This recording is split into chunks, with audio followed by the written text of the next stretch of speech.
अस्सलामुअलैकुम। बोल news headquarter से खुशामदीद। मैं हूँ सैयद रज़ी। मैं हूँ सुमैया रिजवान और मैं हूँ बुशरा। लेकिन सबसे पहले बात करेंगे कि सेनेट में अपोजिशन को एक और शिकस्त का सामना करना पड़ा। हुकूमत ने स्टेट बैंक तरमीमी बिल एक वोट के फर्क से मंजूर करा लिया। बिल के हक में 43 और मुखालफत में 42 वोट आए। अपोजिशन इजलास में हुकूमत की शिकस्त के दावे ही करती रह गई, लेकिन बिल मंजूर हुआ तो ऐवान में शदीद एहतजाज किया, बिल की कॉपियां फाड़ दी। इजलास पीर तक मुलतवी कर दिया गया। एक और शिकस्त आज अपोजिशन को हुई सेनेट में, जहां पर हुकूमत ने स्टेट बैंक तरमीमी बिल एक वोट के फर्क से मंजूर करा लिया। बिल के हक में 43 और मुखालफत में 42 वोट आए। अपोजिशन इजलास में हुकूमत की शिकस्त के दावे करती रह गई, लेकिन बिल मंजूर हुआ तो फिर ऐवान में शदीद एहतजाज भी किया, बिल की कॉपियां भी फाड़ दी गईं। अब इजलास पीर तक के लिए मुलतवी कर दिया गया है। Opposition 42, Treasury 43. The bill stands fast. Senate में अक्सरियत के बावजूद अपोजिशन को एक और शिकस्त का सामना एक वोट के फर्क से बासी वलट थी। स्टेट बैंक तरमीमी बिल मंजूर करा लिया। स्टेट बैंक बिल की तहरीक वज़ीर खजाना ने पेश की। तहरीक के हक में हुकूमत और अपोजिशन के वोट 43-43 निकले। चेयरमैन सेनेट ने तहरीक पेश करने के हक में वोट दिया। यूं हुकूमत के वोट 44 हो गए। शिकवार मंसूरी के दौरान ही अपोजिशन की तजावीज़ मुस्तरद कर दी गयी। अपोजिशन की दोबारा गिनती की दरख्वास्त पर दोबारा वोटिंग हुई। वोटिंग के दौरान अपोजिशन का एक वोट कम हो गया। यूं हुकूमत ने ये बिल 42 के मुकाबले में 43 वोटों से मंजूर करा लिया। Opposition 42, Treasury 43. The bill stands fast. Bill की मंजूरी पर अपोजिशन ने ऐवान में शदीद एहतजाज किया। एजेंडे की कॉपियां फाड़ दी। जी तशरीफ रखें, अभी इसका फैसला करते हैं। तशरीफ रखें।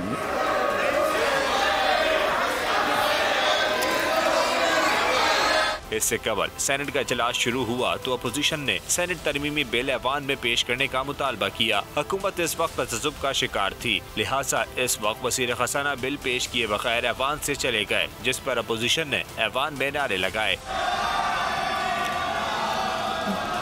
शीरी रहमान तो सूरत हाल पर इतनी पुरएतमाद थी कि उन्होंने ऐवान में बिल पर हुकूमत की शिकस्त का दावा कर दिया। ताहम बाद में सूरत हाल बरअक्स हुई। इस वक्त अपना सबसे इम्पोर्टेंट बिल लाते हुए डिफीट हुई है, उनकी ऐसी शिकस्त हुई है आज, और मैं सारे जॉइंट ऑपोजिशन को मुबारकबाद देती हूँ जॉइंट ऑपोजिशन को। हंगामा आराई और शोर शराबे के बाद सेनेट का इजलास पीर तक मुलतवी कर दिया गया। और स्टेट बैंक तरमीमी बिल पर सेनेट में अपोजिशन को अक्सरियत के बावजूद एक वोट से शिकस्त हो गई। कायदे हिज़्ब इख्तिलाफ यूसुफ रजा गिलानी ऐवान में नहीं आए। सेनेट इजलास से अपोजिशन के 8 अरकान गैर हाजिर थे। हिज़्ब इख्तिलाफ के दिलावर खान और उनके ग्रुप ने भी हुकूमत को वोट दिया। उनके ग्रुप के 2 अरकान गैर हाजिर थे। हुकूमती इत्तेहादी MKM के 2 अरकान भी इजलास में नहीं आए। PTI के सेनेटर्स ऑक्सीजन सिलेंडर के साथ वोट डालने आए।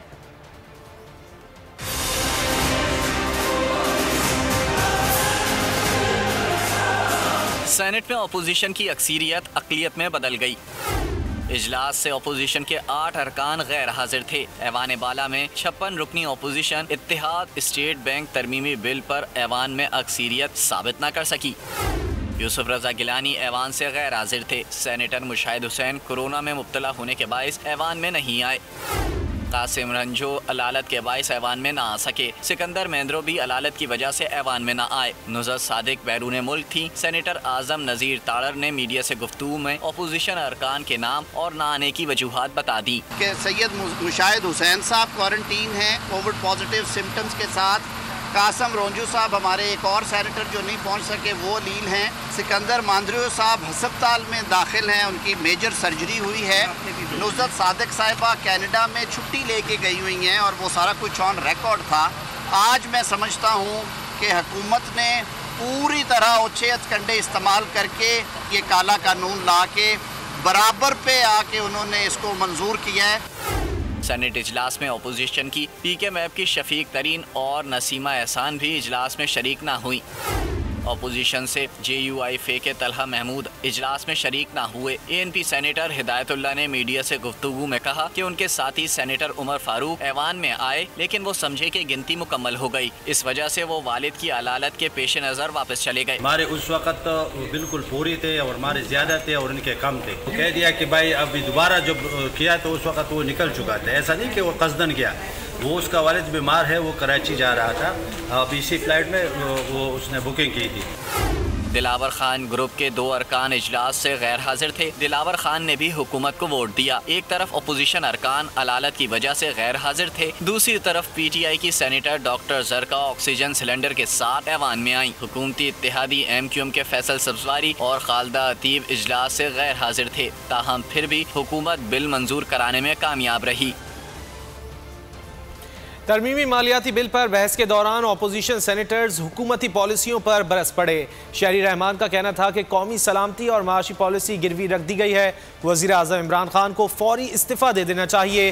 उनका कहना था कि हुकूमत को कर्जों की लत लग चुकी है। सेनेटर गफूर हैदरी का कहना था हुकूमत स्टेट बैंक तरमीमी बिल पेश नहीं कर रही।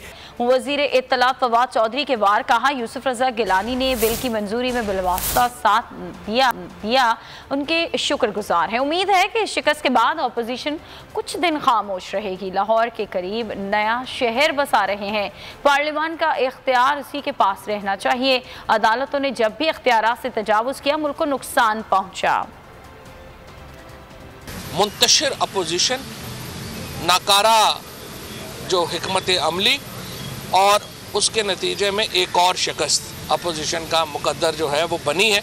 आज की शिकस्त ने उनकी जो सियासी तबाही है और उनका जो सियासी नाकारापन है उसके ऊपर एक मोहर लगा दी है। यूसुफ रज़ा गिलानी साहब का शुक्रिया कि आज उन्होंने जो है वो इनडायरेक्टली इस बिल के मंजूरी में जो है वो हुकूमत का साथ दिया। आपस में लड़ के इनका जो है वो आप एक दूसरे के कपड़े फाड़ने पे ना आ जाए, मैं बस इस पे ज़रा परेशान। फजलुर रहमान साहब तो बेचारे रेलू कट्टे हैं, कभी उनको पीपल्स पार्टी पकड़ लेती है, कभी उनको नून पकड़ लेती है और वो अपना जो है वो हलवा बेचने के, अपने मंजन बेचने के चक्कर में है। नवाज शरीफ साहब को वापस आ नहीं रहे, लाया जा रहा है इंशाल्लाह। नवाज शरीफ ने कहाँ आना है? पूरे लंदन में एक रेस्टोरेंट उन्होंने छोड़ा जिनका उन्होंने दौरा नहीं किया। जो 2 नंबर तब्दीली लेकर आए उन्हें भी मालूम हो गया है कि तब्दीली नहीं तबाही थी। इमरान खान और उन्हें लाने वालों ने जो बोया था वो अब काटने का वक्त आ गया। धमकियों का कोई फ़ायदा नहीं होगा। लीगी रहनुमा साद रफ़ीक की मीडिया से गुफ्तगू, कहा इमरान खान ने तमाम इदारों को तबाह कर दिया। अपोजिशन को हुकूमत से निजात दिलाने के लिए मौसर किरदार अदा करना चाहिए।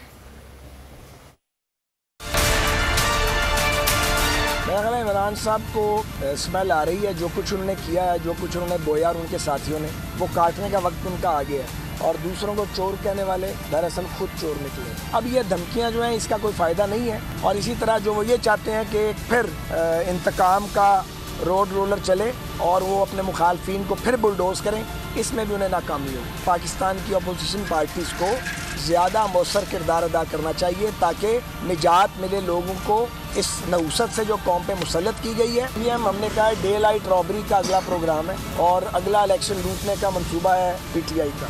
इसे किसी सूरत कामयाब नहीं होने दिया जाएगा। EVM जो है उस पर इलेक्शन हम नहीं मानते। दुनिया के बड़े मुल्कों में तजुर्बा नाकाम हुआ है और जो बड़ी जमहूरियतें हैं वो EVM को यूज़ नहीं कर रही।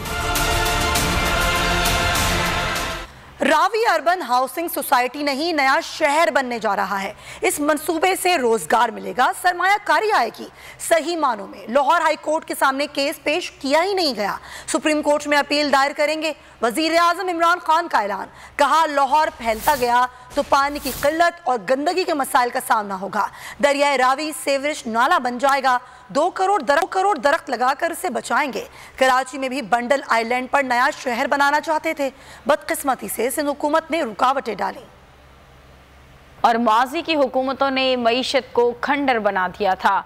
अवाम के लूटे गए पैसों का हिसाब जरूर होगा। तर्जुमान पंजाब हुकूमत हसन खावर की मीडिया ब्रीफिंग, कहा कि माजी में करप्शन के लिए मंसूबे बनाए जाते थे, ये इसलिए लगाते थे क्योंकि उन्हें खाना होता था।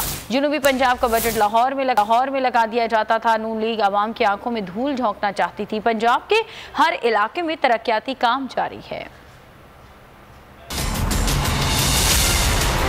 70 साल से जो मसाइल ठीक नहीं हुए अब ठीक होने जा रहे तो आप कहते हैं जल्दी क्या है? जल्दी ये है कि इस कौम की डायरेक्शन बदलनी है। जल्दी ये है कि इस मुल्क में जो करप्शन के बाग लगाए थे उनको ख़त्म करना है और तरक्की के बागात लगाने हैं। उस इंडेक्स की बात कर रहे हैं जिसमें एक शख्स की भी राय नहीं पूछी गई, और जो इस कौम में करप्शन के असल मसाइल हैं उसकी बात नहीं कर रहे कि भाई आपका अपोजिशन लीडर जो है उसकी मिलों के अकाउंट से पैसे क्यों निकल रहे हैं, क्यों अपने इलाज के लिए ये लंदन पूरे सेक्रेटेरिएट मूव करते रहे, क्यों पंजाब के अंदर 5 कैंप ऑफिस चलाते रहे। लेकिन अगर हमने करप्शन खत्म करनी है तो हमने जो असल सवाल है वो पूछ रहे हैं ताकि कौम की तवज्जो उन पे रहे। आप लोगों की आंखों में धूल झोंकना चाहते थे, अब वो धूल नहीं जाएगी। आप कोई शोबा उठा के देख लें और आपको नजर आएगा कि पंजाब के अंदर एक खामोश तरक्की और यकसा तरक्की का जाल है। आज जनूबी पंजाब में सेक्रेटेरिएट जो है वहाँ के लोगों को सर्विसेज प्रोवाइड कर रहा है। आज से पहले कभी ये बात सुनी गई थी?